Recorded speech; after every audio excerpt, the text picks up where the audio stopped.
안녕하십니까? 천수답의 1호 칼럼입니다. 오늘은 잃어버린 안식일, 잃어버린 하나님이라는 제목으로 여러분과 함께 생각을 나눕니다. 요셉 하이든의 오라트리오 천지창조의 그 시작만큼이나 장만 부분이 바로 창조의 완성을 알리는 안식일의 제정입니다. 마치 태초회로 시작하는 1장 1절만큼이나 엄숙하고 장중하지요. 창세기 2장 1절 2절은 이렇게 시작합니다. 천지와 만물이 다 이루어지니라.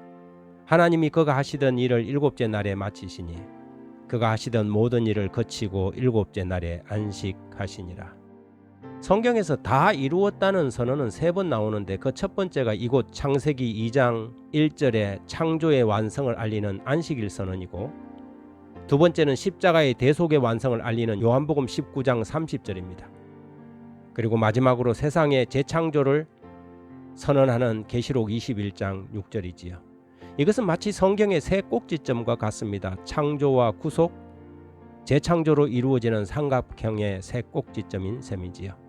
그런 면에서 성경을 믿는 기독교 신앙에서 안식일의 중요성은 아무리 강조해도 지나치지 않을 만큼 매우 중요한 요소임이 분명합니다.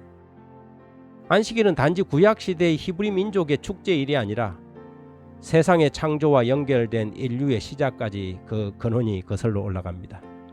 그렇다면 안식일은 구약의 제도나 신약의 제도로 구별할 수 있는 그 무엇이 아니라 인류의 존재와 창조주 하나님에 대한 신앙까지 맞물려 있는 거룩한 제도라는 인식을 마침내 하게 되지요. 요즘 들어서 기독교 안으로 유실론적 진화론이 급격하게 밀려 들어오고 있습니다. 일명 간격이론이나 날시대 이론같이 창세기 1장에 대한 우리의 믿음을 여지없이 파괴하고 있는 것들입니다. 창세기 1장에서 말하는 그 날을 문자적인 24시간이 아닌 그보다 훨씬 긴 한 시대나 혹은 천년과 같이 긴 기간으로 보는 것이지요. 이런 성경과는 동떨어진 사상이 교회 안으로 밀려 들어온 이유가 무엇일까요? 만일 인류가 안식일 신앙을 지속적으로 고수해 왔더라면 이런 진화론적 신앙은 교회 안에서 발을 붙일 수가 없었겠지만, 사람들이 안식일을 잃어버림과 동시에 하나님의 창조의 능력에 대한 신앙도 잃어버리기 시작한 것입니다. 안식일을 잃어버리면 우리는 곧바로 세상을 창조하신 창조주 하나님에 대한 신앙을 잃어버리게 되어 있습니다.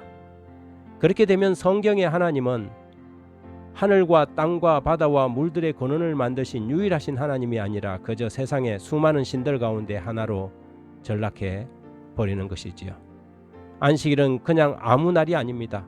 그날은 하나님의 창조주 신앙에 대한 파수꾼이며 진화론과 같은 세속적 이론에 대한 방패인 셈이지요.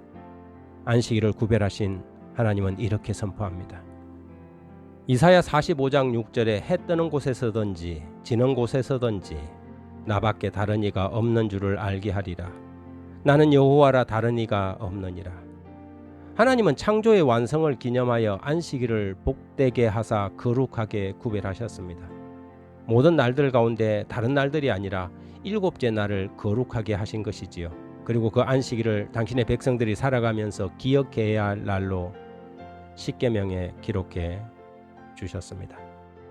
그것이 창조주 하나님을 잃어버리지 않는 비결이기 때문이었죠. 그래서 성경은 안식일을 기억하여 거룩히 지키라고 말씀하시면서 이는 엿새 동안 나 여호와가 하늘과 땅과 바다와 그 가운데 모든 것을 만들고 일곱째 날에 쉬었기 때문이라고 설명을 덧붙이고 있습니다. 어떤 이들은 자신들에게는 일주일의 모든 날들이 안식일이라고 주장합니다. 하지만 그 말은 다른 말로 말하면 아무 날도 안식일이 아니라고 하는 것과 같습니다. 하나님은 일곱째 날을 거룩 곧 구별하셨습니다. 그런데 그 일곱째 날을 다른 날들과 같은 한 날로 만들어 버린다면 그 다음은 천지를 지으신 참 하나님을 잃어버리는 일밖에는 남은 것이 없겠지요. 그래서 하나님은 에스겔 20장 20절에 또 나의 안식일을 거룩하게 할지어다. 이것이 나와 너희 사이의 표징이 되어 내가 여호와 너희 하나님인 줄을 너희가 알게 하리라. 그렇게 말씀하셨을까요? 감사합니다.